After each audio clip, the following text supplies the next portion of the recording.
helping you make your money work for you. This is one of the topics we're going to be covering today with Darius, as he is going to be explaining how we can get started and how you and me and all of us can become private money lenders. He's going to be giving us a step-by-step process of how to do this, how to protect ourselves, the questions we should be asking, the funds we should be having, how to set it up from structure to payouts, and for a special bonus segment, he's also going to be sharing with us his newest investment in Dubai. All right, here he is. I'm going to be adding you on, Darius.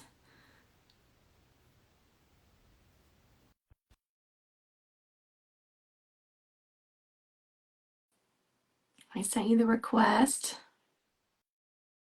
It should pop up. There we are. Hello. How are you? I'm great. Welcome back to Lives with Miranda. I know it's so fun to be on. You're literally my first ever live.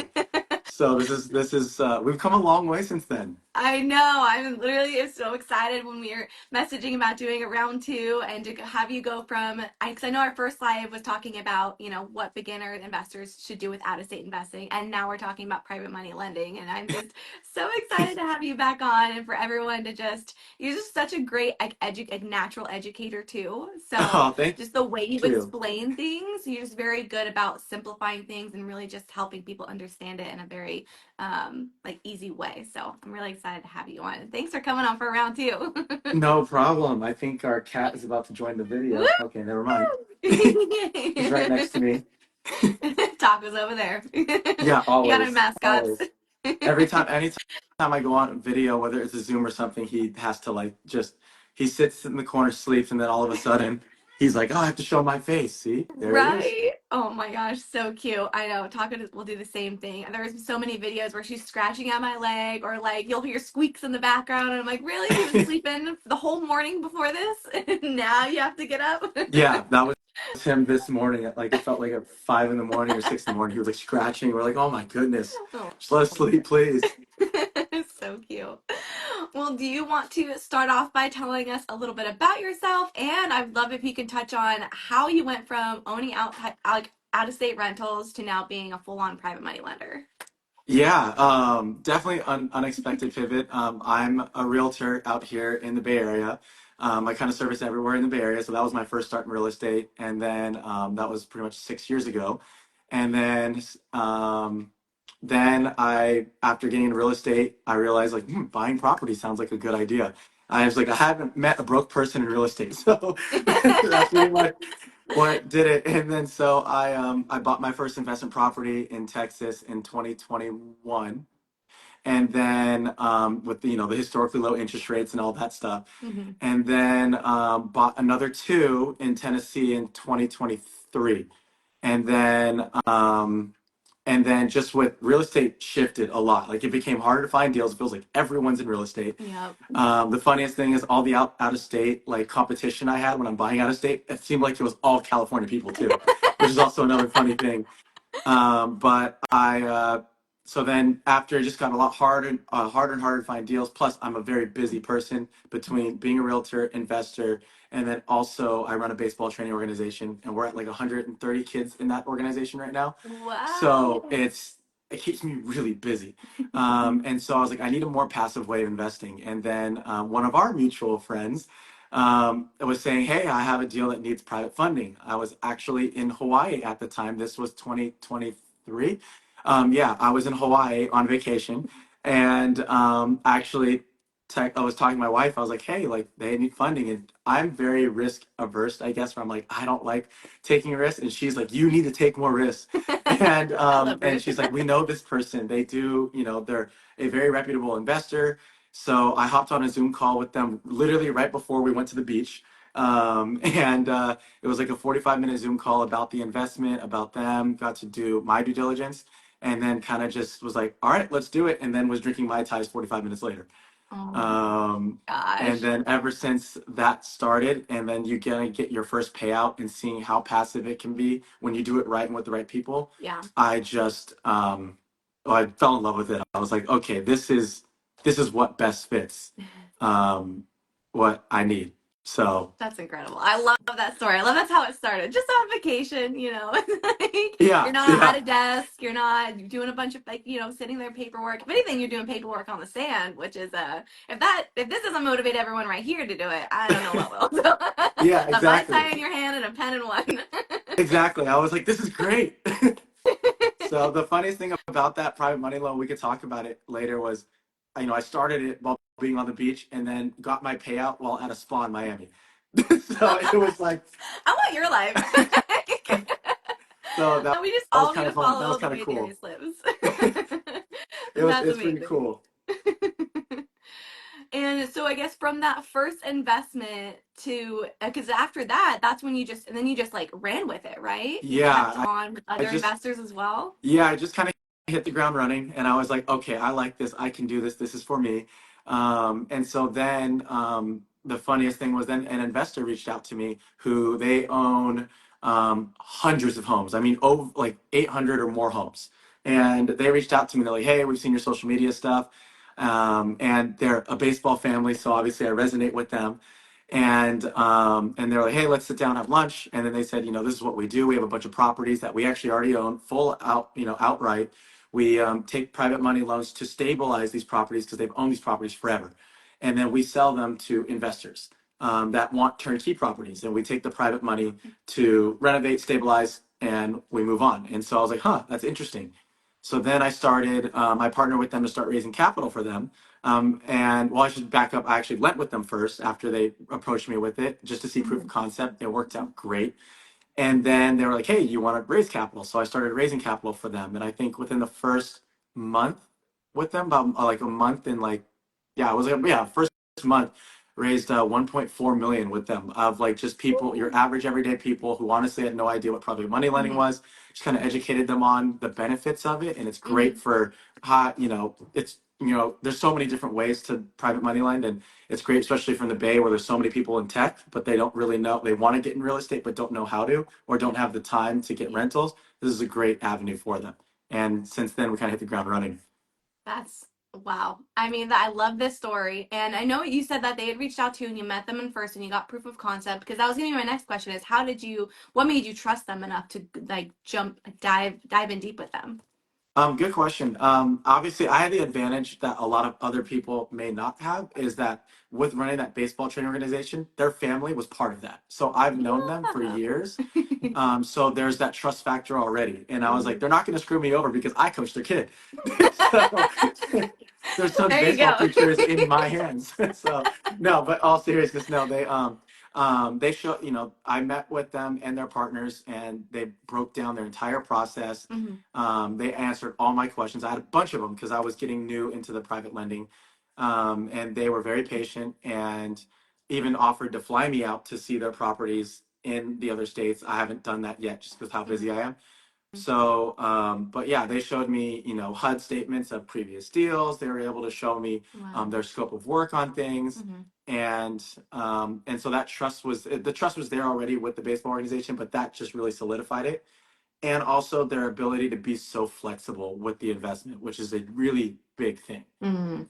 That people who are looking to get in private money lending, which if you can get some flexibility in your private money loans, that's pretty awesome. What do you mean by flexibility? So for them, so a lot of investors will come to you and say like, "Hey, I need private money for X amount of months, and this is the payout, this is the interest, done Mhm. done."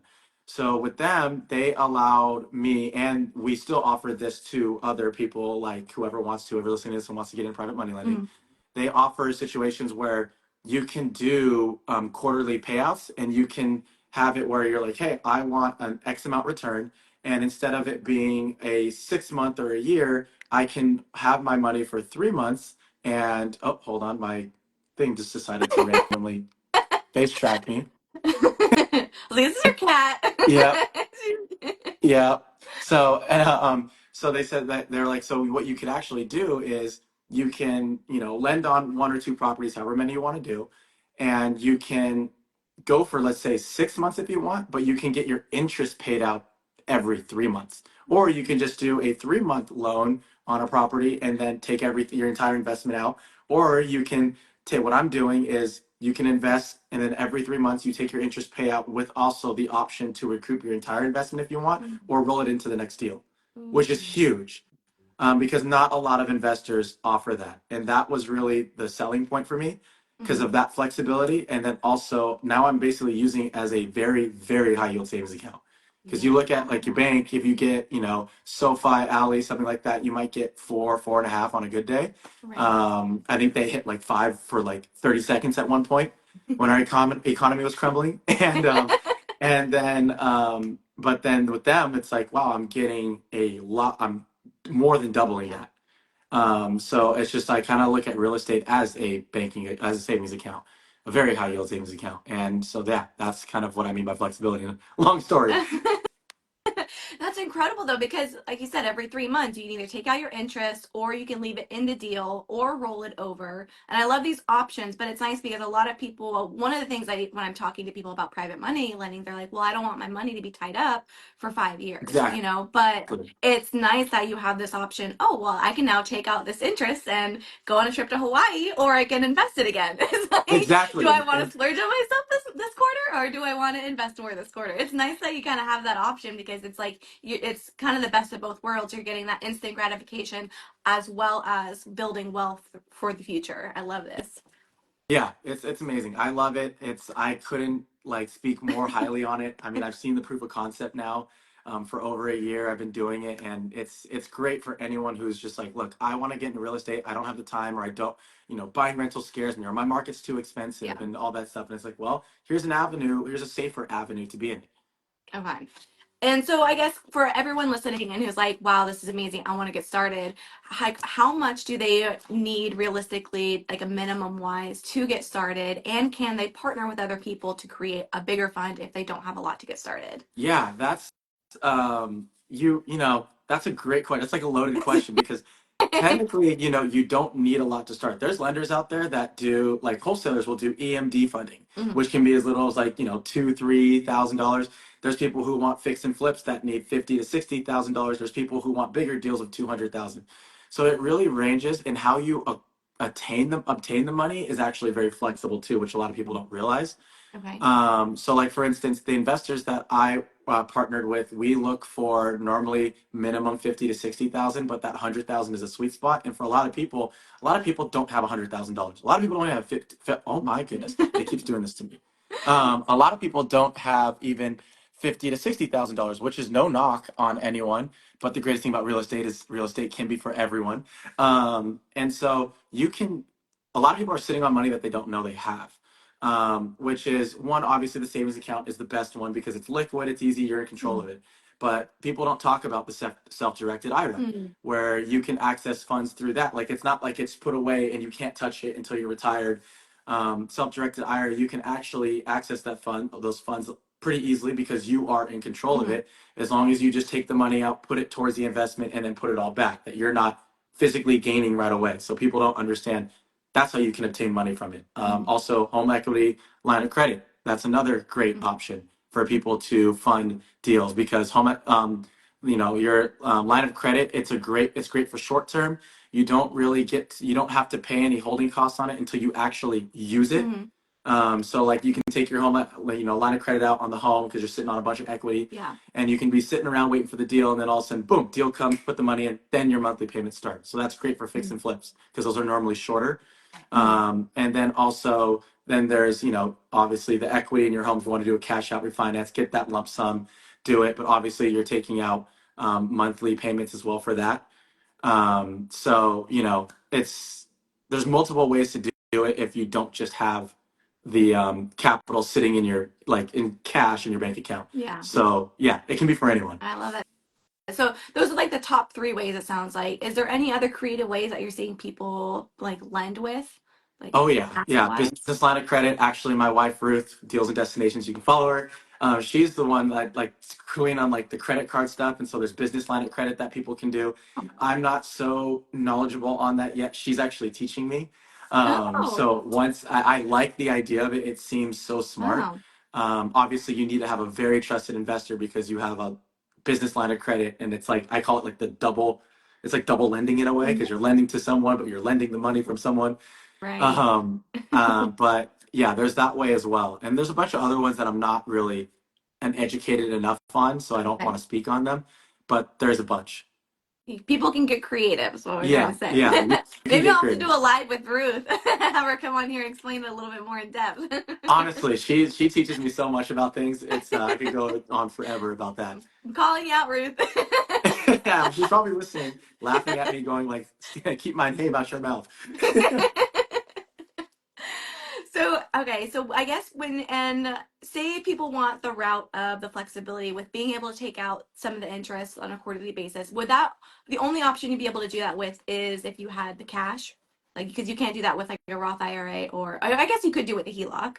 You can do, yeah, you can do it with a HELOC. You can, yeah, not a Roth IRA, self-directed IRA. You can do all those flexibility. Like you can do that with any of those form of investments. It's really just between, you know, how savvy are you, and then how savvy is your investor, and then how well do you guys work together.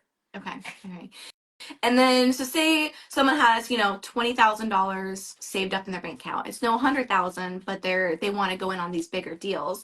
I guess, would you recommend someone going out and finding private money lending deals who only need this 20,000, or would it be more beneficial for them and bigger returns if they were able to go find four other people, get under an LLC, and everyone bring in 20,000, so now you have $100,000 to lend with? So yeah, so now you're starting to get closer to the syndication realm.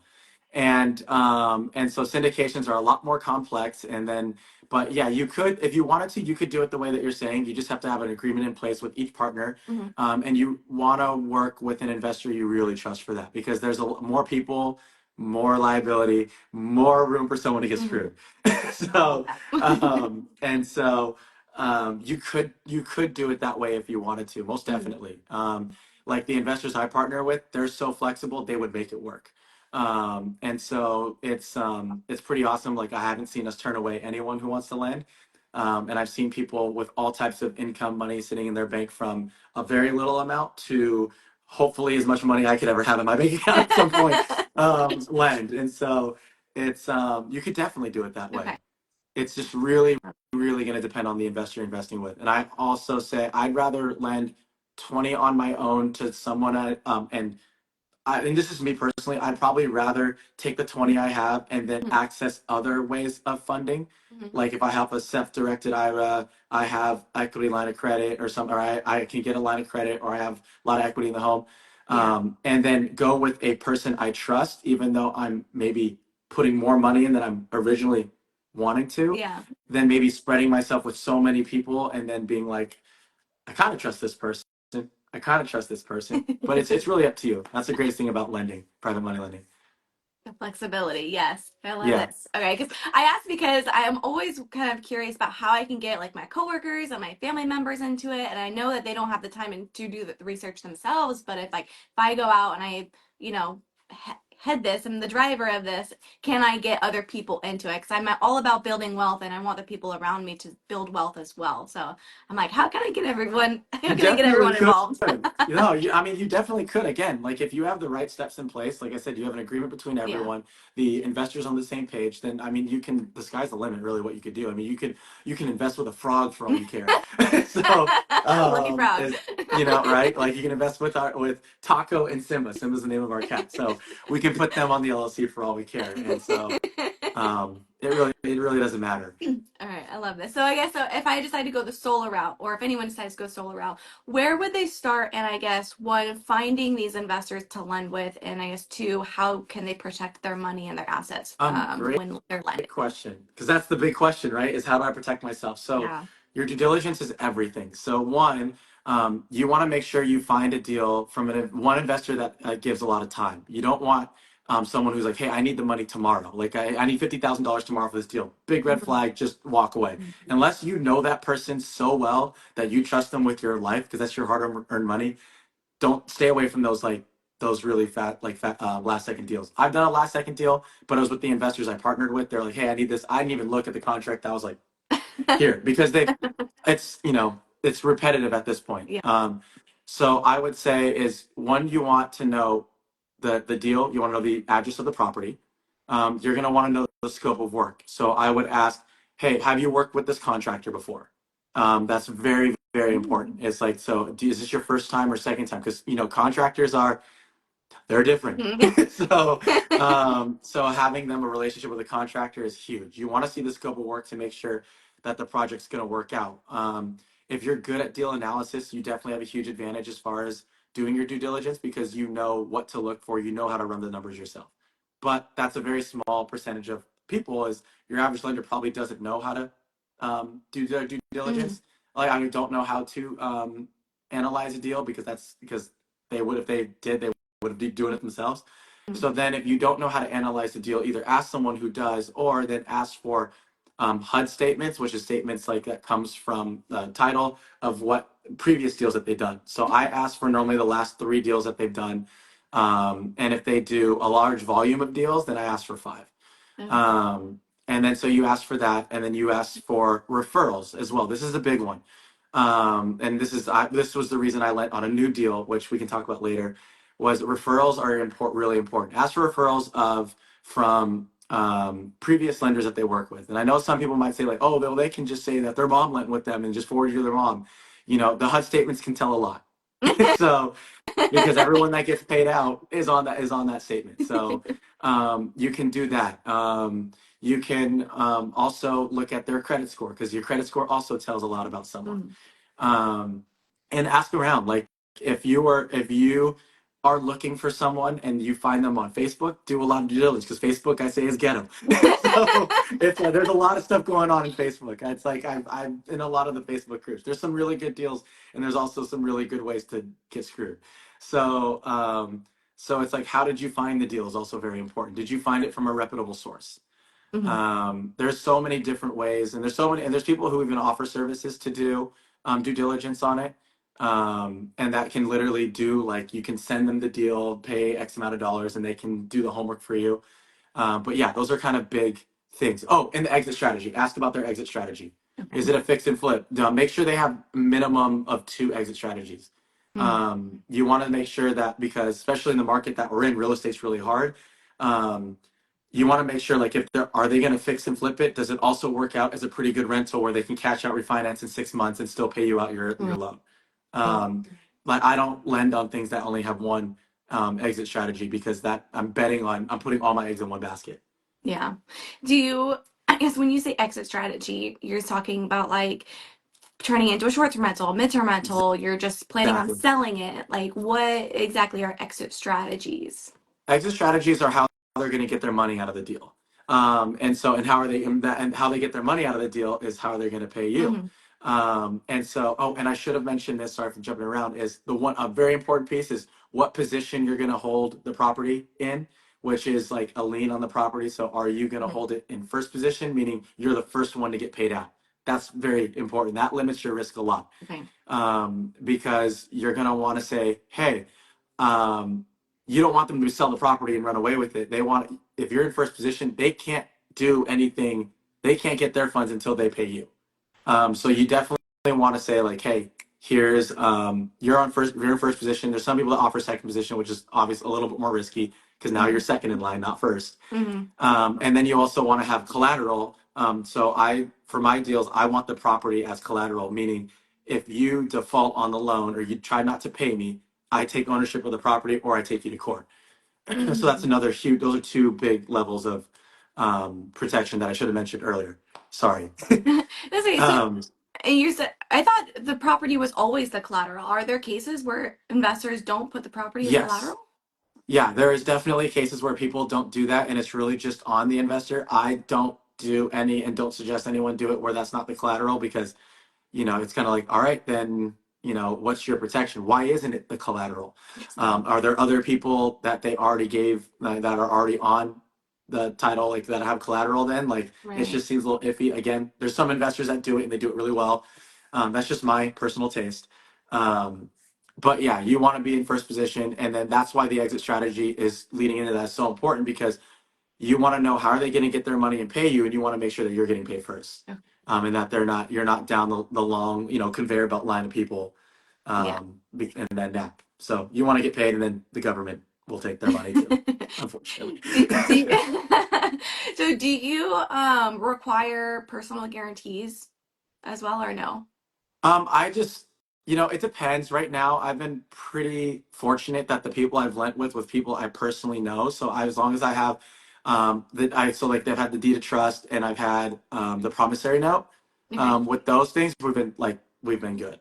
And so some people want the personal guarantee, but again, it's on what you want and how well do you know the person that Okay. you're lending to. And would there ever be a case where you would want that, if you would say you were put in a second lien position, what extra, I guess, safety things would you put in place if you One, were I to do would have to something? talk to the other lender that's in first position because I want to make sure one they're aware that they have a second Mm-hmm. position loan.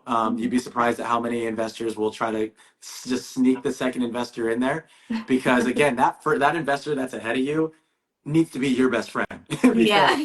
if something goes wrong and the first position owner is going to probably take ownership of that property, you need to make sure that they're going to pass down the benefits and pay you out. Right. So I really make sure that like, hey, if you're gonna put me in second position, that first position better. Like we're going out for drinks, and I want to know about you, and we are now best Yep. friends. I love this.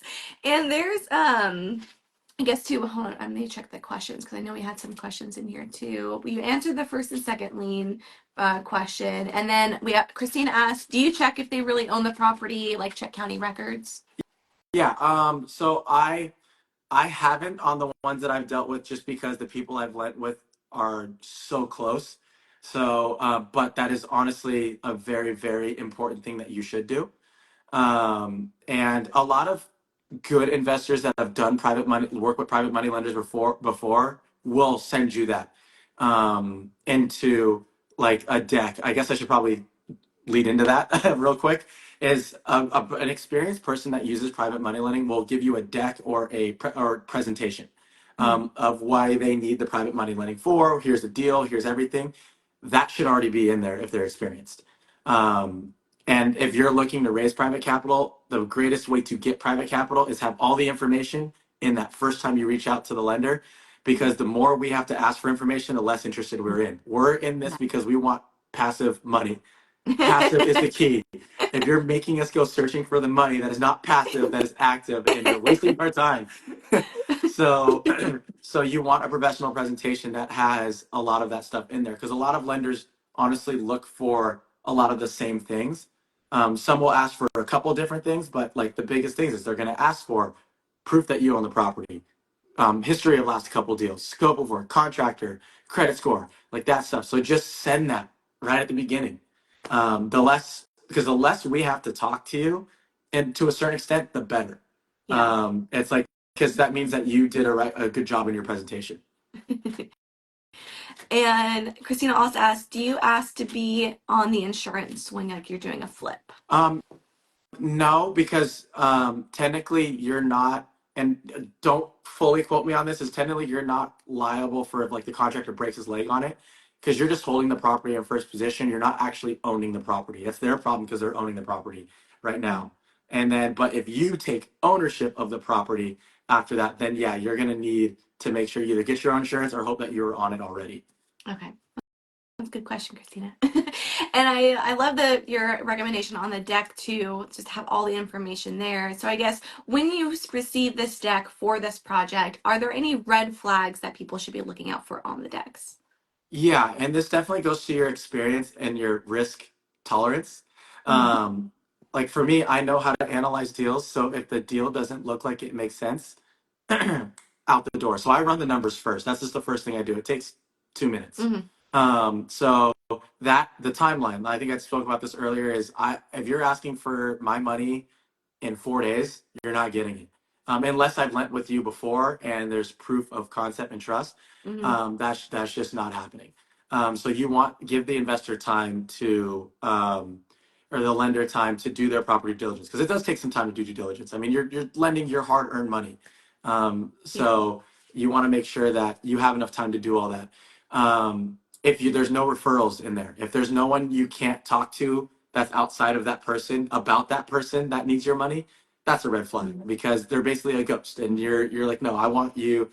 I need to have some proof that you're real and that you've done this before. I also, for me personally, I have to do a video, at minimum a video call. I know that doesn't really do much now with AI. Like I could make myself into Beyonce right now if I wanted to. But but the video call is huge. You want to be able to be face to face. If you can't take them out to lunch, at least you want to be like you and I are right now, Miranda. Is you want to be able to have a talk, and I'll be analyzing. It's like, is there a glitch in your cheek when you smile? like like you're actually not that. And so. Um, and so, yeah, you want to make sure that you have, so that's another thing. If they don't want to have like a video call or conversations, and if they do not communicate and respond quickly, I'm a big communicator.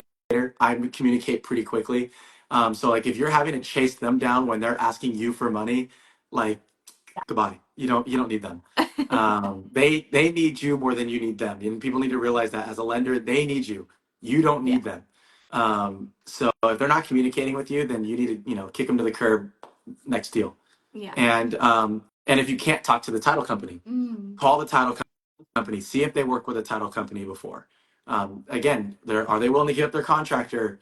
Someone just asked me a question. Okay. Have they worked with a contractor before? Do they let you talk to the contractor? If they say no, you can't talk to the contractor. Bye. So they need to be an open book. Absolutely, especially with your hard worked money, hard earned money. Yeah, and, we work hard for that. Yeah, and Sway also says, do you use an attorney for each deal or same standard contracts? Oh, yeah, I have my attorney look at everything because there's a lot of legal jargon, a lot of big words that I don't understand. So I have my attorney look at it and be like, hey, this is what I'm thinking. Does this sound right? Actually, the last deal that we just did was in a whole different realm that I've never ever thought I'd lend in before. And I had no idea, like I didn't know about it. Like I had to do a lot of research, and I told my attorney, I was like, can you help me understand this? And it went back and forth between my attorney and the investor's attorney, and that's so important. It's so nice to have that in your back pocket. And then I didn't lend on it until my attorney was like, okay, you're rock solid. Oh, that's awesome. I mean, it also gives you that confidence to be able to take that leap of faith too, right? You know that someone else kind of has your back. I mean, a second pair of eyes is always better than one. Yes, most definitely. And in real estate, the legal jargon, like, oh, Taco, hey, Taco, clawing at my leg.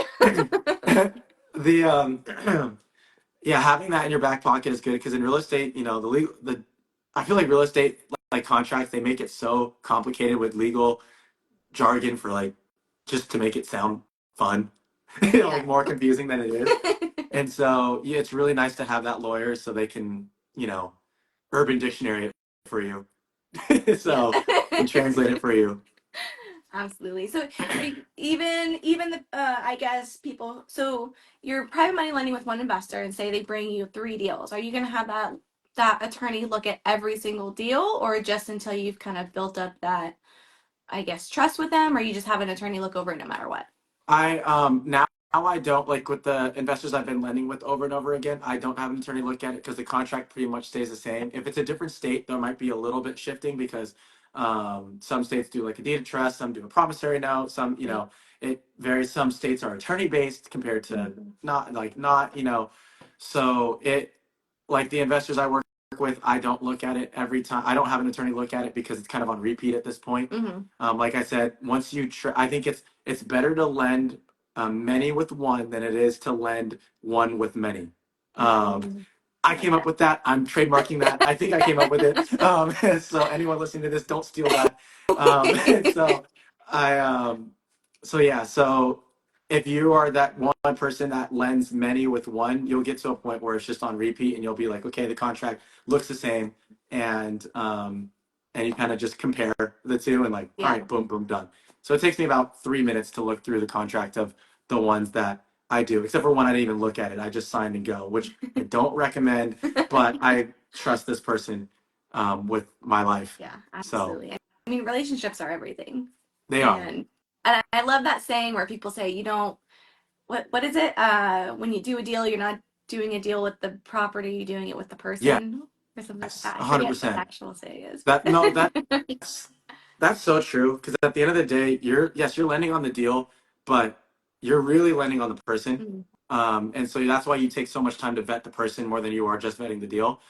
And because like if the deal goes south, you want to make sure that you're still protected. Like for instance, the first private money loan I did, the property didn't sell, but I still got paid out my entire investment plus the promised interest. That property might still be on the market today. I don't even know. I don't even care, to be honest.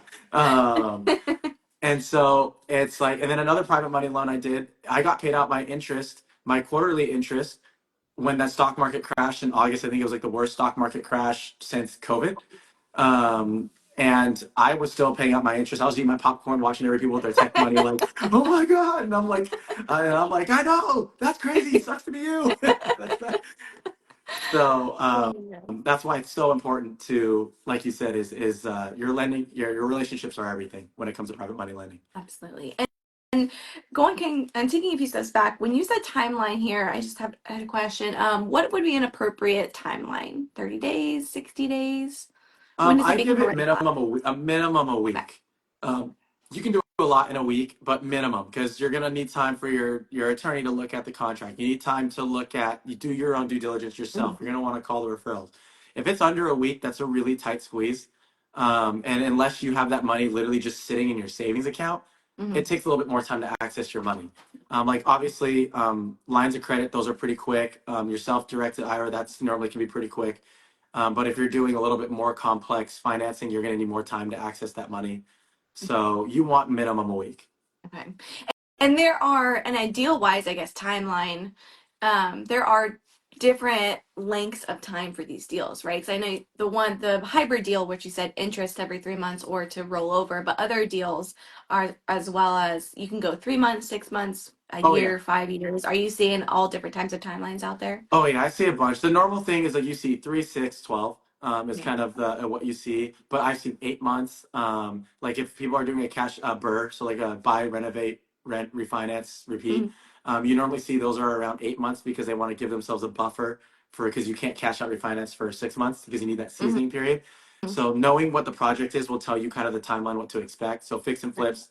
If it's a small fix and flip, you'll see them. They could be paid out normally in like 2 to 3 months. If they're a BRRRR, like I said, you normally see 6 to 8 months. And then sometimes if it's a larger flip, it may be longer. The first loan I did was a year, Mm-hmm. and it was a large, but it was a large flip.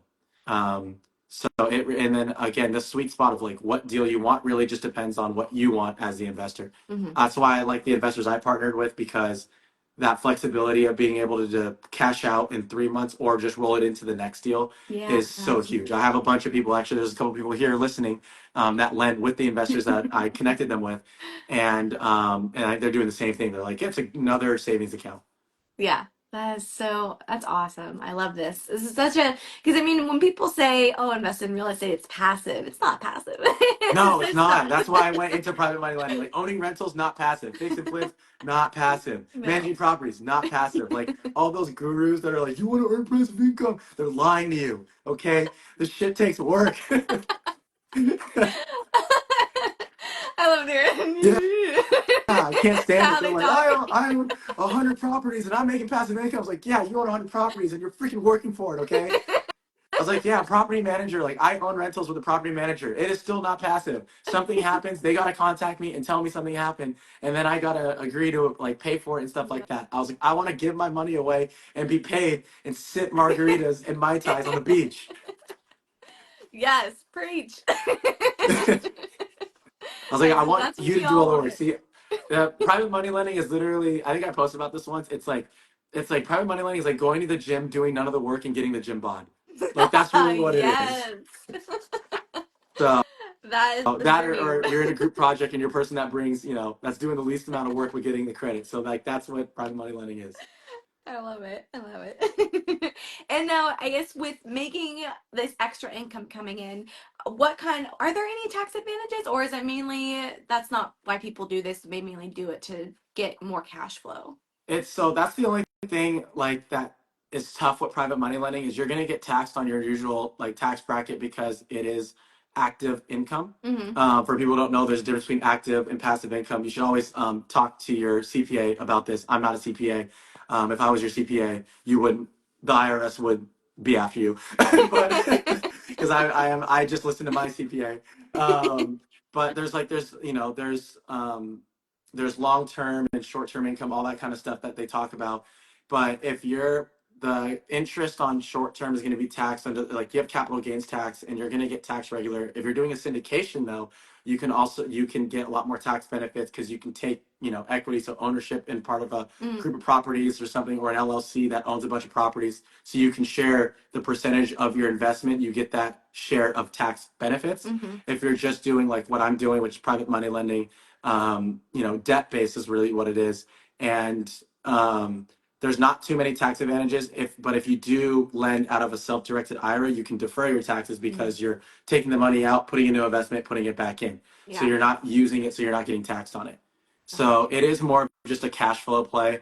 I know there's some people who are like, oh, well, I make a lot of money and I don't need to learn how to make more money. I need to learn how to pay less. Um, but this is still a great scenario because, in real estate, you can get creative with anything. The government loves real estate investors. The tax code loves real estate investors. So consult with your Yeah. CPA and they can tell you the best way to do it because there's definitely ways to do it that can help you out. Okay. Well, I love this because it's like if you start off as a private money lender, you can now turn 20,000 and then just start building that up until you have enough to invest in a syndication or to go buy a property and start building that generational wealth. But it's like I feel like private money lending is such a great way to start, and then you can even scale it. And also for a lot of W-2 workers, people who are still have their jobs, it's like you can now drop down depending on what field you're in. You could drop down to part-time or on call, but yet Exactly. still be making the same amount of money, except you're only spending half the amount of time at work because you're going to your W-2 for half your income, and then you're taking that income and having it go work for you, so that way you can work part-time and still get paid the same as if you were working full-time. And that Exactly. that picture I love. No, exactly. That's what people really should like take into account. So like the investors I work with, since you can get creative with it, and this is what I'm starting to do, and other investors I've done is they'll lend on multiple properties, but since it's a quarterly payout, make it like a rental. Stagger Mhm. your loans. So if you did a quarterly payout every 3 months, you can do one property January, one property February, one property March, which means now every single month you're gonna get an interest payment. And voila, it's like owning a rental. I love this without any of the toilets or tenants. Exactly. That's Exactly. awesome. Okay. And so I guess so as I'm telling, my coworkers and my family members about this, like what do you have any resources or anything that I could recommend them like go and learn from more other than just taking my word for it? Yeah, so they can actually, if you go to my Instagram page, which is Invest with Darius, I have a link to a newsletter that I send out. I'm actually Yes. working on revamping my newsletter because it's grown. So now it's like time to make it all fancy and professional. And so I'm working really hard on revamping it to make it a little bit more interactive too. Mhm. And there I talk about private money lending. I'm actually going to start a private lending I'm going to do two sides of it. So raising private capital and lending private capital. So that way people who want to be on either side of it can Ooh. learn from it. And then also I send deals there. So the deal, like from investors that I lend Yeah. with, and now I've actually branched out to send deals also that from investors that I trust and know, and deals that I've vetted personally Mhm. myself and send. So like deals that like, I'm like, hey, like I'd lend on it if I have the money to or do it. I'm just busy lending on something else. Mhm. And so it's been great. I mean, just through that newsletter, like I said, we've raised over 1.5 million in a really short amount of time, and we're going to raise more.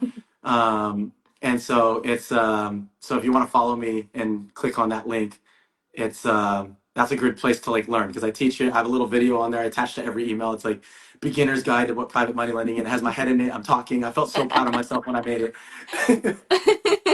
No, it's awesome. I've actually checked out your newsletter. I love it because the deals that you're sending, it's like you vetted them yourself. A lot of like other newsletters I've followed, they just kind of, send things that they don't even like lend themselves to, or they're just recommendations from other outside people. But no, it's like you're recommending them yourself because it's either people you've worked with before or that you've vetted. And I really like Yeah. that aspect of the trust that's in your newsletter. Yeah, that's the biggest thing. I don't push people to things that I wouldn't do or haven't already done. Yeah. So that's my biggest thing. Thank you for doing that. And I feel like that answers Sway's questions too. She asked, "How do you advertise your private money lending services?" So I guess through your Through newsletter, my right? newsletter, you have to be careful when you're doing anything with private money lending because there's like rules and regulations. There's this thing called the SEC. They're kind of important. Just this little And thing. so, yeah, so you have to make sure like you can't advertise certain ways, which I'm not going to talk about too much. But you should do your research on that. So on how you advertise yourself for it, like you can tell people, tell everyone you private money lend, like that's a-okay. But you just can't advertise it in like certain ways because then you're being a bank. Like you're literally like you're taking what the bank is, and we all know big corporation doesn't like us doing what they do. So you have to do it in a certain way, and it's not saying like you're doing it slickly, sly, and it's illegal. It's not at all. It's 100% legal, but you do have to brush up on your rules. Okay. And where can they find those rules? Like just their government website? Google it. Just Google. Just literally Google. I don't Google anymore. I use ChatGPT. Okay. Me too. ChatGPT, man. ChatGPT and I, we got like this. I highly just go on the internet. You can YouTube University the hell out of it if you want. And just read and like take an hour out of your day. It's not a hard read. And just understand. Get to know like your state's regulations and what you can and can't do. Because you don't want to blindly go into something and then get in trouble. Yeah, absolutely. Would you ever consider doing like a segment in your newsletter, like if you're looking to promote private money lending, here's the to-dos and not to-dos, or I thought about just like a list of resources? Like I said, I need to. Also, because I've been so busy, the newsletter, I haven't sent as many deals as I really should be because I have a bunch. Like I think right now, just with the one investor, the group of investors I lend with, we have about almost $12 million worth of deals coming your guys' way. Yeah. Yeah. So I've just been so busy, but I am going to do a segment where it's like teaching people about how to do it right. Mm-hmm. And then like I said, on both sides of the spectrum of lending and borrowing. Mm-hmm. And it's going to be like an instructional thing. Like I'm super excited about it. I'm using Canva, so like I'm getting all fancy with it. I love Canva. Awesome. And so I'm getting all that stuff together. So stay tuned. You're not going to want to miss it. And please join because this is a lot of work. Not passive. Yeah, so guys, we have to go support so he keeps doing it. Yeah, I was like, oh yeah, private money lending so passive. Then starts a newsletter and all this stuff, and I'm like, okay, now it's not passive. Yes, Alex, Darius is a pro. Oh, well, thanks, Alex. I wouldn't say I'm a pro. I research a lot. I'm very calculated in what I do. So, are you going to her meetup in the Bay Area tomorrow? I am going. I'm going to go bowl my butt off. Both Ruth and I will be there. Yay. So we're super excited. Are you going? I know it's a drive for you. I know. I want to go. I'm not sure yet. One of my family members is in and out of the hospital right now, so I'm just so sorry. That's okay. I'm just kind of weighing on whether it depends on how she's doing tomorrow. So yeah, that's understandable. But I hope I can because I'd love to see you guys in person. And I guess before we, switch over to the exciting Dubai investments, can you give us an example of kind of what the numbers look like and what people can expect for certain numbers, just to get an example of what a deal would look like for them? Most definitely. So I'll do like the even numbers.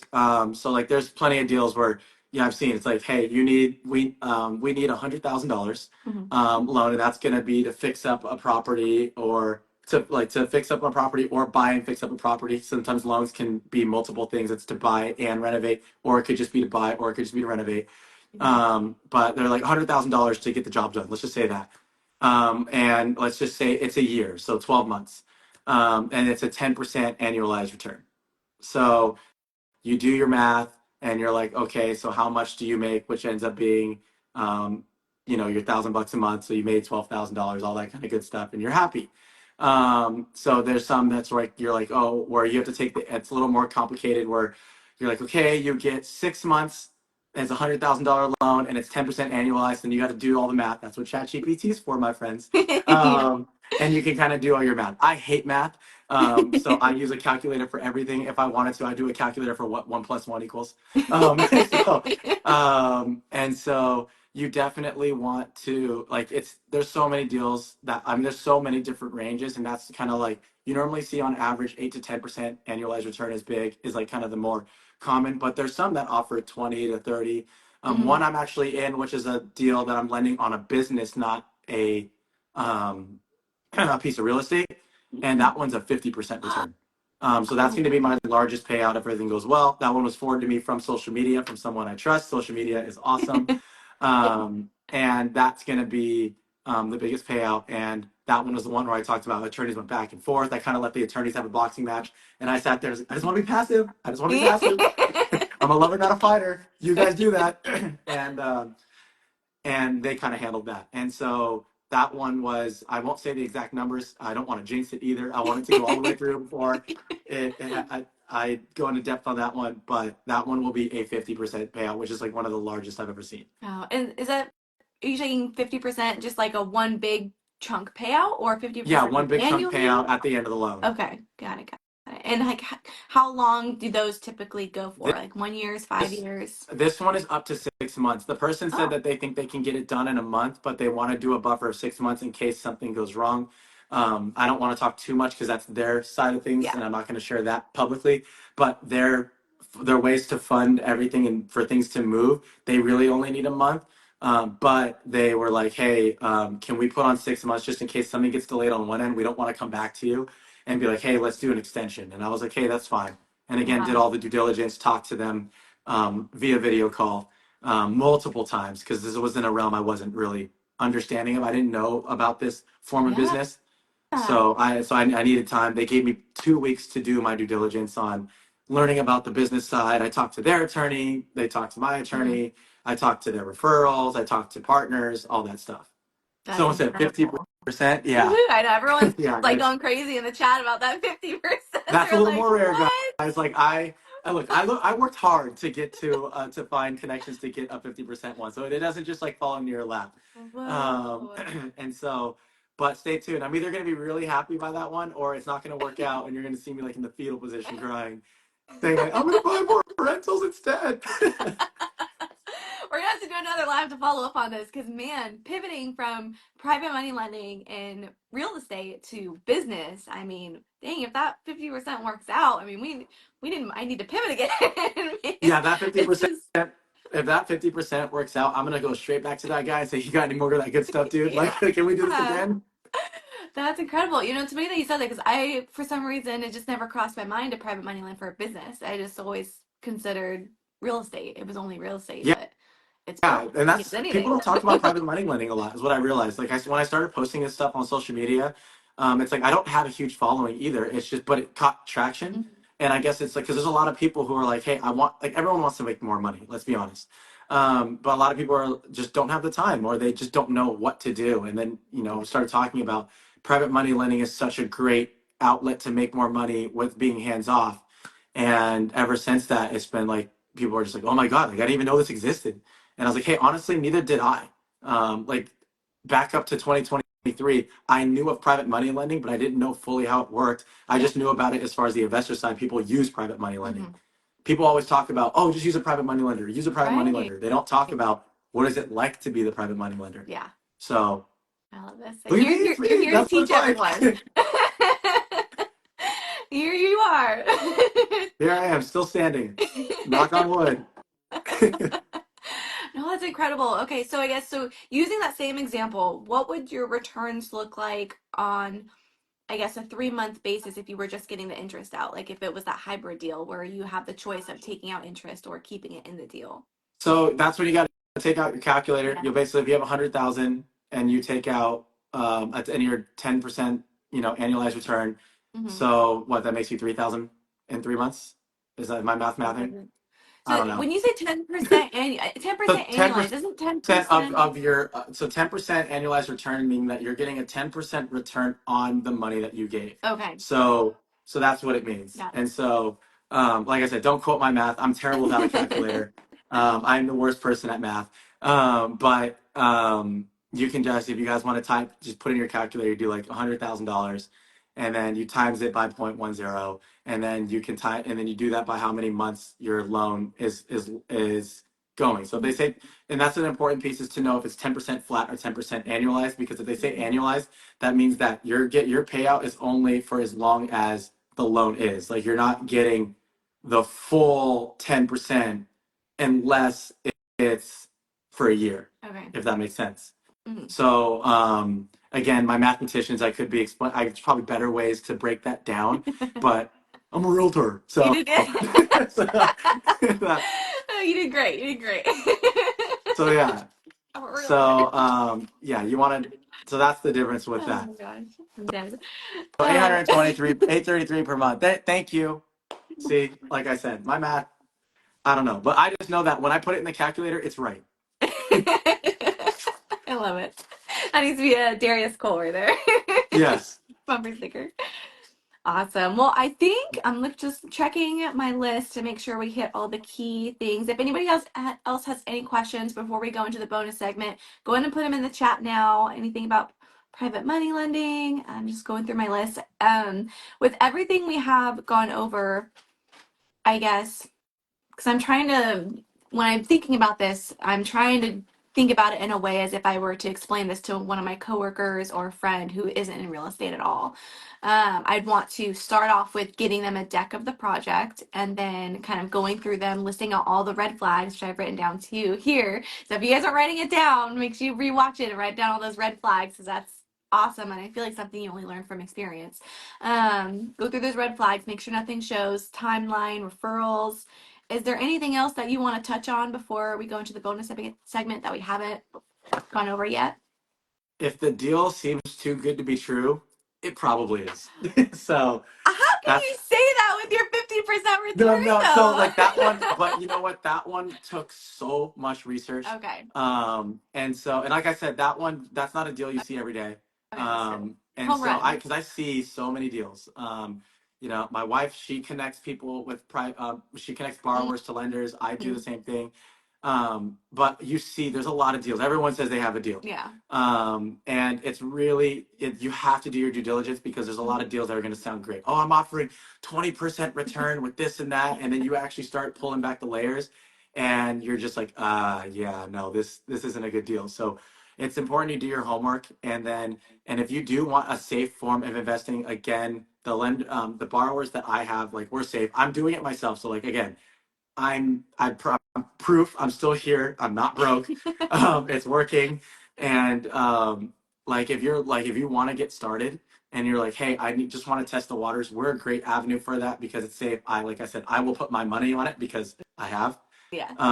And all you have to do is just reach out. Like you can DM me, you can carry your pigeon. I always use that line. Like whatever you want to do. Like I'm on my Instagram every day. And so yeah, you just follow my page, reach out and be like, hey, I'm interested, sign up for the newsletter.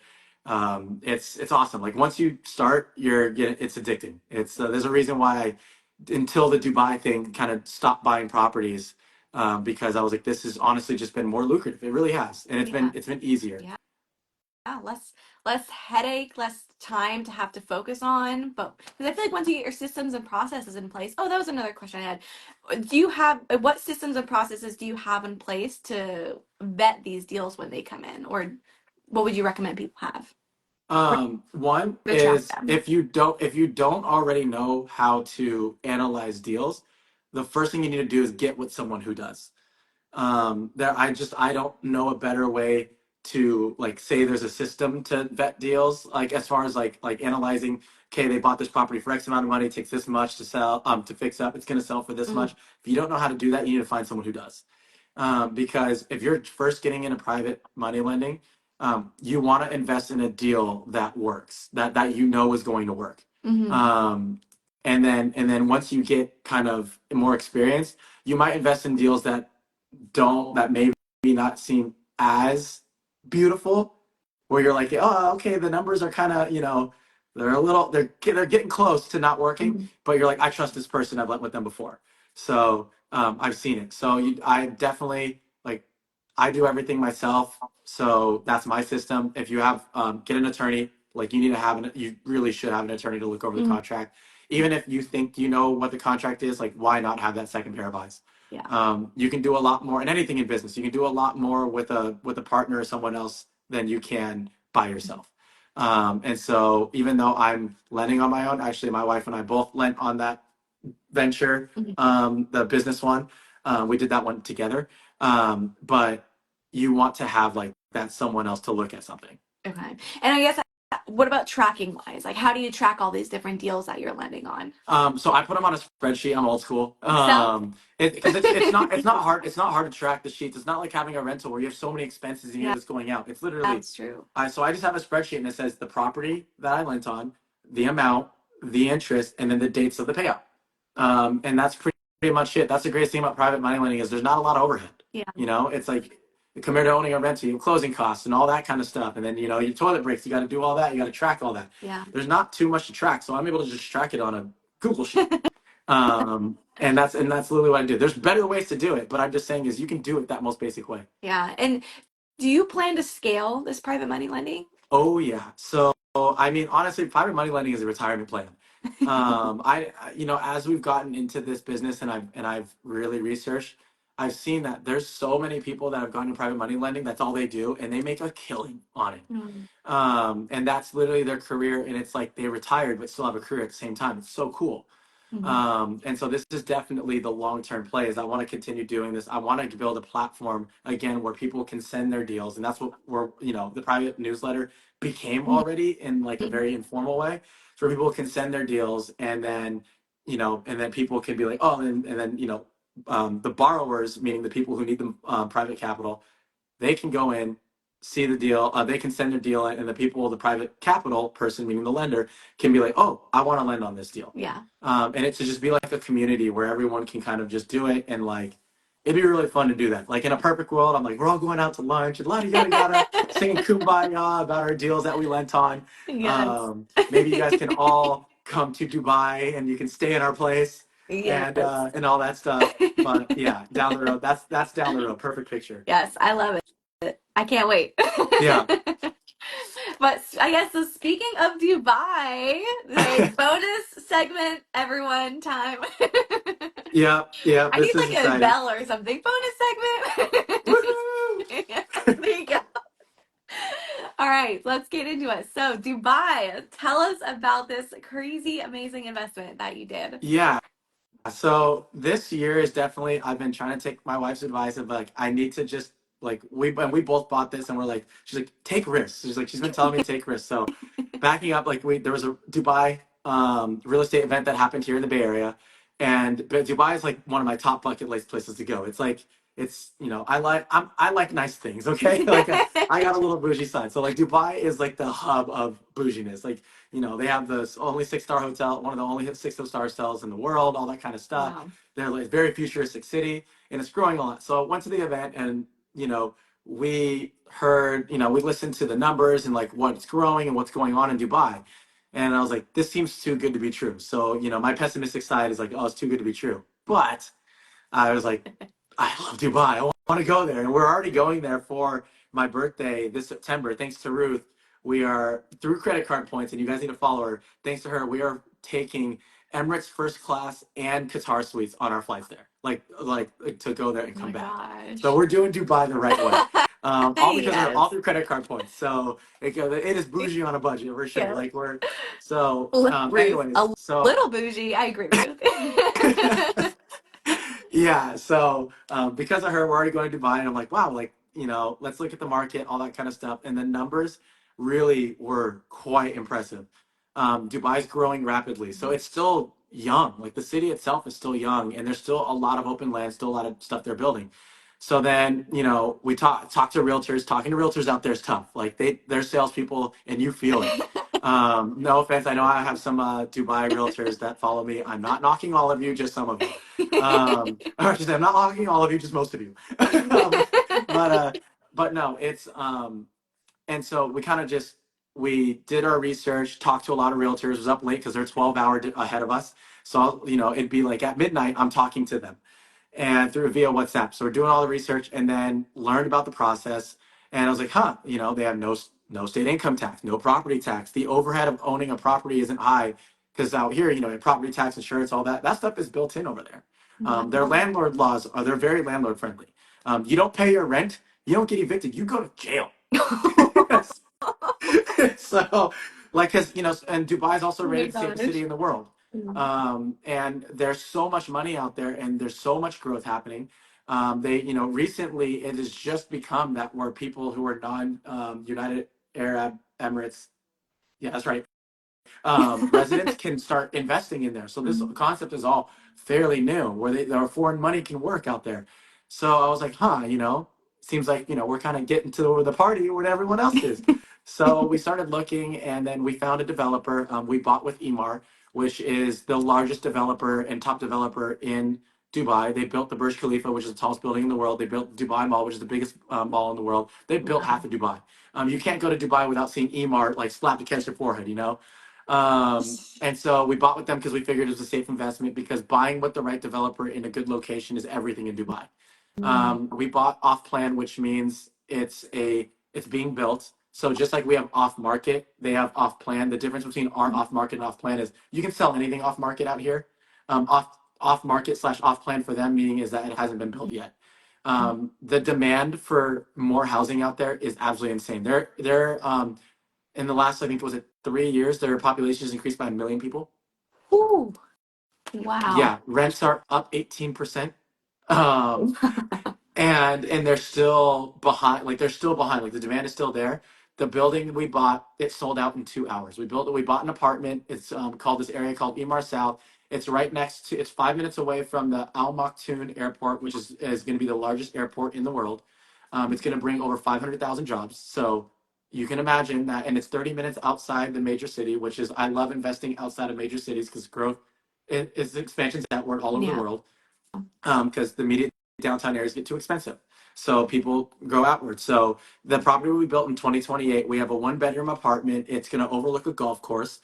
People in Dubai love their golf. It's a championship golf course, meaning that they have champions there. Put it in short. And it has it's a whole community built by by Emar. So there's schools, there's shopping. There's going to be a lagoon over there that people can do. Like it has a sauna, state of the art gym. So it's luxury apartments. And also what makes it interesting is the property is, Dubai has this thing called Master 2040 plan. And what it means is like what they're trying to turn Dubai in, they're trying to turn it into an economic powerhouse by 2040, like the economic powerhouse of the world. And they do that. And a lot of the sectors they do it through is through real estate. So the government tells like these developers, they're like, hey, this is what I expect through the real estate sector, go build it. So you're basically investing in the government there. So the real estate and the government are like that. So basically, like for instance, the property we built that we bought, there's an airport. Most people say don't buy near an airport, you got the noise. Well, because they're with the government, they made the airport so where all the planes and the runways are on the far side of the airport. So that's like a bajillion miles away from our apartment because it's the largest airport in the world. And they fly out parallel to our complex. Because all because the government is part of the plan with real estate. So they're ahead of the game. Like we think we're smart here, they're pretty freaking smart. So yeah, and we're planning to potentially maybe flip that property. That's the first strategy, is because you buy the property as it gets built, it appreciates. Every building that they announce that's built, it ends up being 8% higher in cost each one. So the one that was before us that got announced before the one we bought was 8% lower. Then we bought ours. Then the next one's 8% higher. So they're about to announce, literally, I think in like a week or two, the next building that's going to be bought. And it is, like I said, people sleep outside, wait at the sales office, hoping to buy a property with these big developers. And we just got lucky. Crazy. I could talk forever. It's the whole process. Just follow my Instagram if you want to see the process of buying it. It's hard. It's actually really hard to buy out there because it's so competitive. I mean, like I said, the building we bought sold out in 2 hours. And there was 256 apartments in the building. And so, but only 71 bedroom, and we got a 1 bedroom. So scarcity is everything. So we bought it. We expect to maybe resell it after a certain point, after it goes up enough to where it makes sense to sell it. And if not, we'll hold it as a long-term rental. Right now, with the rents in the area, if we bought it, it'll make $1,000 a month off of rents right now. If we were to rent it out at current rents right now, it would make $1,000 a month net cash flow. Net. I was about to ask that. Gross or net? Net. Wow. Yeah, which is insane. And rents will obviously continue to increase, barring the economy doesn't collapse. It's a gamble, but the proof has shown that it's there, so we took the leap. Wow. And do you know how many more like buildings they're going to be building after your investment? They're going to build, yeah, they said, I think they're building a total of 12 buildings, and they've built 2 so far. Wow, so you got So at the beginning. yeah, so we got at the beginning. So that's why we're really excited about it because I'm the areas part of the area is already built and it's already at 100% occupancy. That's how crazy Wow. that whole Emar South community that's already built with villas and like I said, it's a luxury area. So villas, townhomes, Mhm. apartments, the stuff that they already have built is at 100% occupancy, and they don't expect it to ever really drop below that. Wow. And so the one that you bought, is it so it's in a luxury apartment or just kind of like a Yeah, standard? it's a luxury apartment, and so it's nice. Like honestly, we were like we live there. Like we live in an apartment here in the Bay Area, and we're like this is nicer than our apartment here. How is our investment property nicer than the one that we have? And we Right. live in a pretty nice area too. Oh my gosh, that's so exciting. So, I guess was it just the statistics that made you really take this jump into this new territory and completely new investment, or was there anything else that just made you kind of click and be like, okay, let's do this? It was Was it, mostly or the was it it Ruth was in your mostly the ear? numbers. It was mostly the numbers. Like obviously, like being that I want to go to Dubai so bad. I was like, and I've done so much. I feel like I know so much about Dubai, and I haven't even been to Dubai. And so, but it was the numbers, and then also it was like the appeal of being in Dubai, and I'm pretty sure that we're really gonna like it. And then we can always turn it into a short-term rental later, and that's a place that we could stay if we go, because I'm sure we're gonna want to go more than once. Hmm. And just looking at how much growth there is, it seemed to make sense. And then it was oddly enough, once I started researching it, you start seeing everyone start talking about it. Like Ryan Yeah. Sheridan just went to Dubai. I actually posted a thing where he was talking about how he's going to Dubai. If you guys haven't seen like all the celebrities that have gone, like Coldplay just performed there, Eminem just performed there, Beyonce performed there when they announced when they grand opened the Royal Atlantis, which is one of the most luxurious hotels out there. Oh, that's They're amazing. really pushing a lot. Like everyone's going to Dubai. Like Liam Hemsworth was just in Dubai. Kevin Hart was just in Dubai. Yeah. It's just everywhere. It's Dubai, Dubai. So like if you just kind of pick up your phone and research Dubai, you're gonna see that there's just so much growth out there. It's the hot spot right Yeah. now. It's Yeah, it really is. it really is the Uh, hot spot, and it's gonna be the hot spot for a bit. Like it's um, there's just so much going on over there that promotes growth. yeah.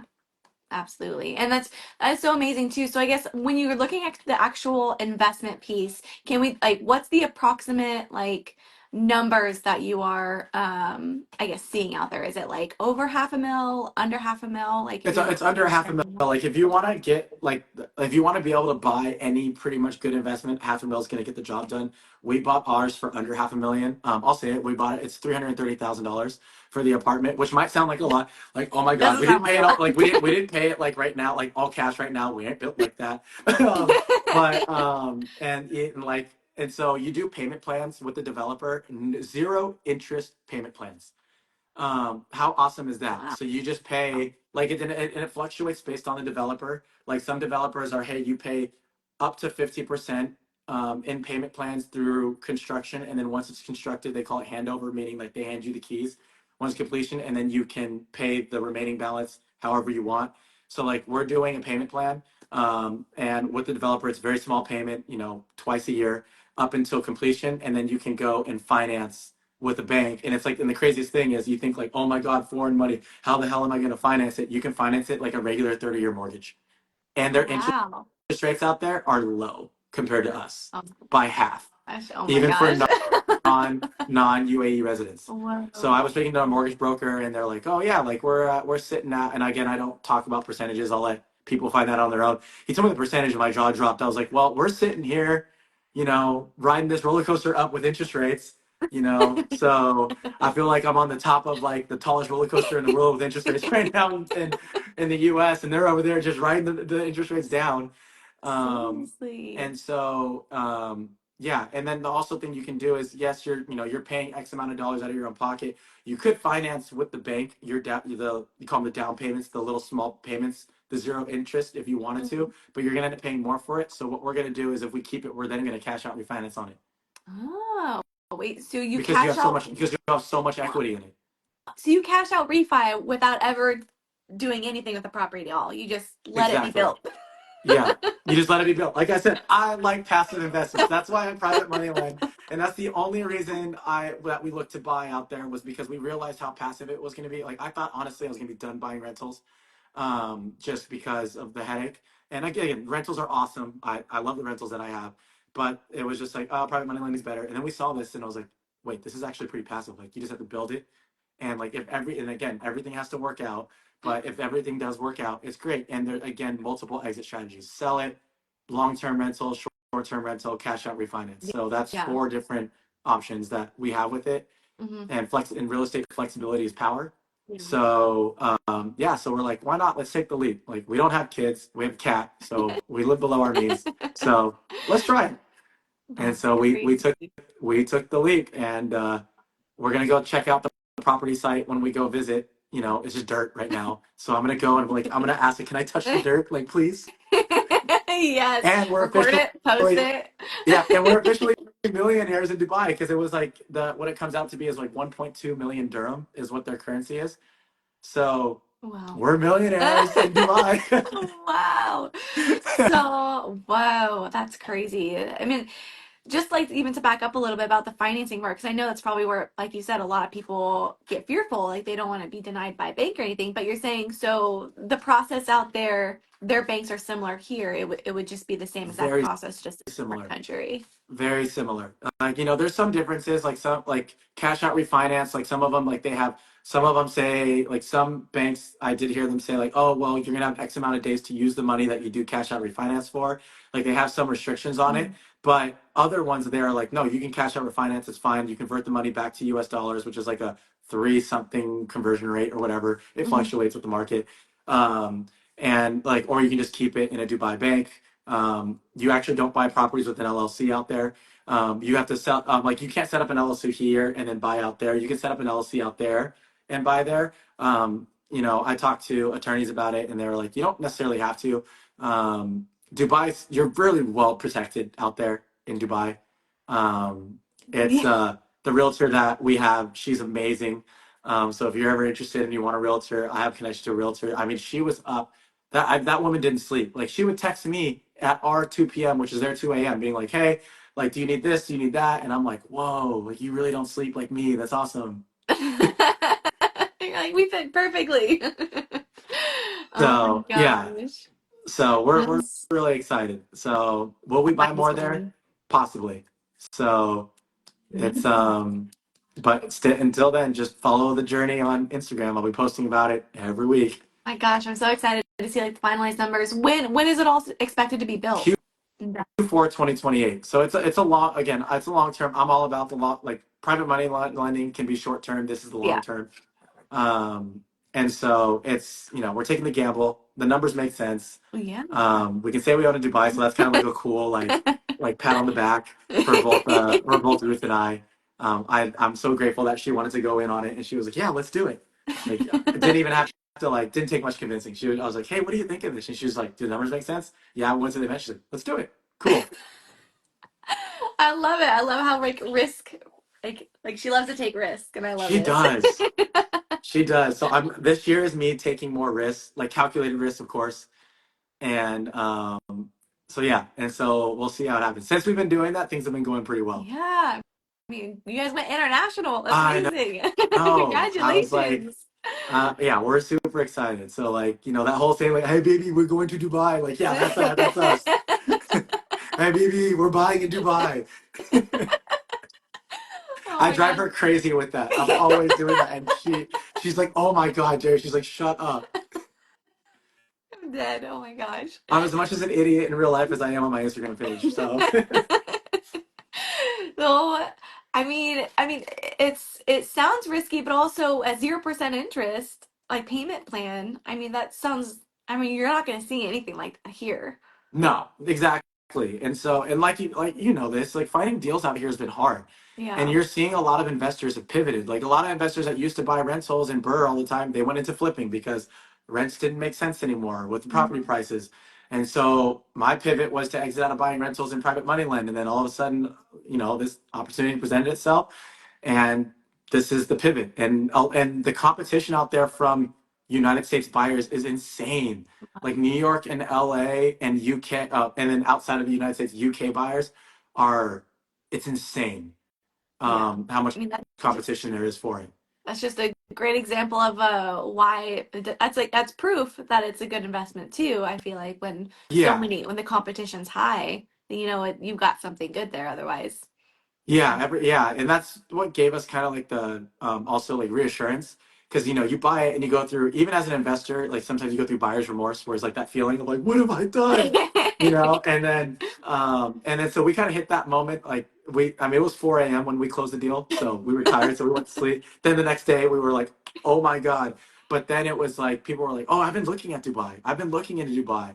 Even the private money people that I partnered with, the investors, they were like, yeah, people have been telling us that we need to look in Dubai. And I'm like, ha, onto something. There you go. Not crazy. That's So amazing. And going back, so you said you do the payments for a year or up until you get up, up 50% or both? up until it depends on it. So it depends on the every developer out there is different. Hmm. And the important thing is to understand is like there's only a handful of very reputable developers out there. So you got to go with the good ones. And I'll let people find that out by going to the Instagram page. But so again, we bought with Emar, which is the number one developer in Dubai, Hmm. and they have a more aggressive payment plan than some other ones. Some other ones are like, hey, it's 50-50 split, meaning you only pay up to 50% of the purchase price. In interest only, I mean, in zero interest payments, and then at handover, you finance the rest with a bank, or you pay the other 50% all cash, whatever you want to Okay. do. This with Emar, they're more aggressive because they can be because they're the most sought after. Hmm. So most of their buildings are 90% payment plan Oh, to 10% at handover. So that means that you need to come up with a lot more cash. Ours we got for 80%, which is very rare with Emar. So that was another awesome one where like we can get with the number one developer, which means it's a little safer investment and it's a less than their other one. Let's do it. But then when talking to people and they told us like you can either sell or you can cash out refinance, we no longer felt bad about tying up that much money into yeah. the investment because we were like, okay, like we're going to be able to get that back in like four different ways. We can get that back. Yeah. So we were like, we can, and we're paying 10% payments, well, 20% pretty much every year till completion. And so it's 10% payments um, per year, which my private money loans are funding that, There to be you go. honest. Oh, right there. Exactly why private Exactly. money lending So is so exciting because like when you have that passive income coming in, you can now have it pay for these international investments. exactly. So if everything pans out, like one of my private money loans will pay for 90% of that 20% that I need to pay for this year. Wow. So, and that's again, plan A work, if plan A and everything works out.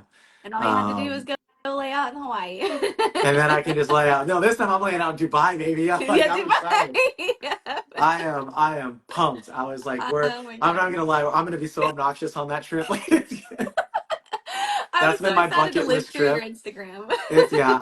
That's been my bucket list trip, and it's just like I've been telling Ruth about it since we got together. I want to go to Dubai. I want to go to Dubai. And then literally, she at one time, like last year, she was just like, "We're gonna go to Dubai," and I told her I'm not going to Dubai unless we do it right, which is we're flying Emirates first class, which is like a $15,000 plane ticket. Right. And then I was like, and we're staying at the nicest hotels and all that. And then Ruth just goes, "Hold my beer. We're not paying that much money to do it. We're gonna do it." And then literally 3 weeks later, she's like, so I got us the first class flight, and we're paying like $200. She's like, I got us the Qatar Q suites, which is arguably the second nicest or third nicest, business first class seat, layout bed, Mm-hmm. eating like all the food, all that kind of stuff. And she's like, so we're gonna do that on the way there. We're gonna do Emirates first class on the way back. You're welcome. Credit card points. So Shut up. Oh my if you gosh. guys follow her, she does a service where she helps business owners um, book their travel through credit card points and realizing like how to maximize it. Like she Jeez. she opened my world to it, and I was like in my mind to it. And since then, we're like we all of our most of our travel that we do because we travel a lot is through credit card points. Wow. And she's That's the incredible. I just come home and I am the passenger princess in this relationship when it comes to that. I show up, she goes, I get this, and I'm just like sitting in first class, like, yeah, this is great. Drinking my champagne. I told you, passive. I can see it now.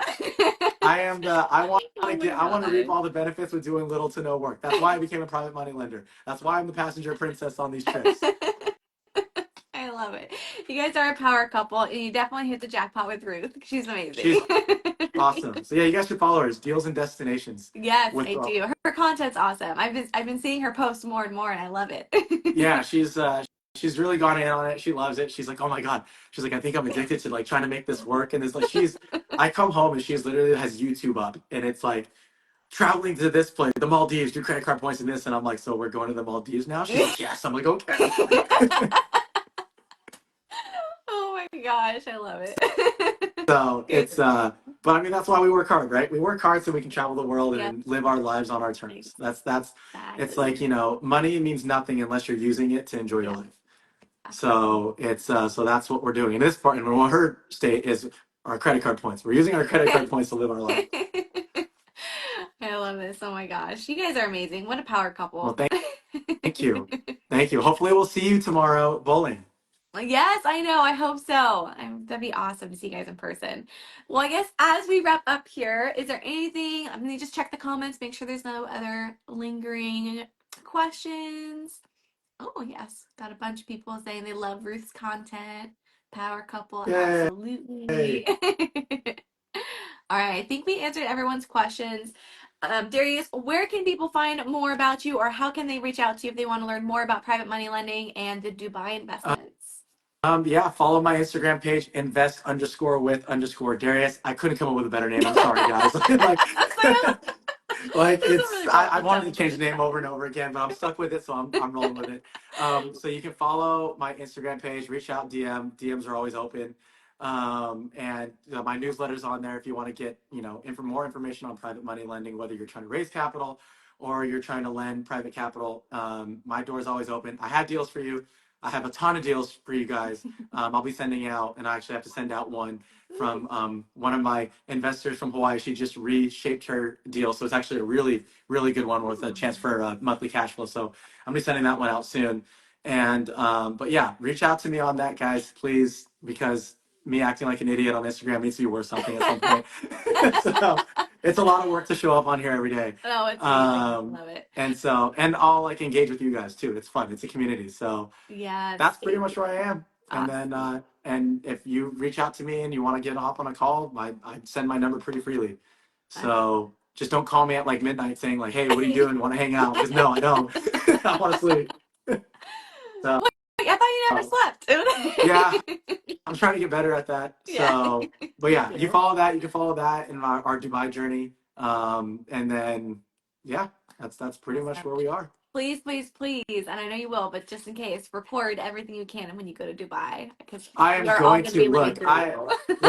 We're even considering getting like another like little camera to like make it so we can hold it. We're like one of those GoPros, you just keep us with you. Literally, I might be like that annoying tourist where it's like the GoPro on the forehead, and I'm just like, it's. I already said like I'm just gonna tell people friend like I'm gonna have like every second of that trip recorded because I'm gonna want to go back and look at it. Like I'm a nostalgic person. I love going back and reliving experiences.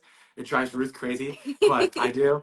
And so it's going to be, but we're doing everything in Dubai. We're there for 10 days. Like every tourist thing that you see in Dubai, we're pretty much doing. We're staying at all the like hotels that you would want to stay at in Dubai. Like we're doing it all. All through credit card points too, which is awesome. Are you guys doing that skydiving? So that's the only one we haven't fully figured out we're going to do yet. Like I want to do it. I really want to do it. But my rule is if I'm going to go out in life, I don't want it to be something where it's like, dude, you could have avoided that. Like if I go out because I skydive, like that's how my life ends. It's like, you could have just not jumped out of a plane. Like,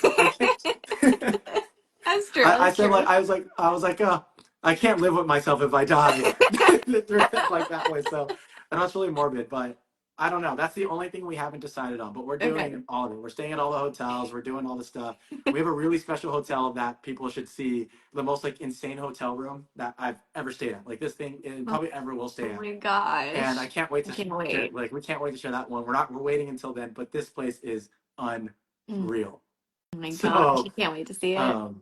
Yeah, we're pumped. We're super excited. So please wear that GoPro 24/7. We will. I think at the end of it, people are going to be like, okay, like we get it. You're in Dubai. That's the most personal, I feel like sneak peek into your life that we can get. It is. Just GoPro. Yeah, it will be like, I'll share everything. People will be like, wow. Like, I really want to say when we come back, we're going to come back like, so like, oh my God, like how do we just come back after this and just go back to like cooking our own food and like stuff? We're gonna be like, so you're not gonna do this for us? Like oh my gosh. I can't wait to watch it. I'm so excited to live through you guys' Instagram with this. And please keep us updated, and I'm just keep pumping out all your amazing content. Thank you again for just putting the time and effort into that content and the newsletter and everything that you're doing, being so open to with sharing, because you're like the opposite of gatekeeping and you're just sharing all of these amazing things with us. So we appreciate it. And if you guys haven't already, please sign up for his newsletter. It's amazing. All vetted deals, very trustworthy. So thank you No, again, thanks for Darius, for having coming me, on. and you're killing it. You are absolutely killing it. Thank you. Thank you, guys. Have a great day. All right, bye, guys. Bye.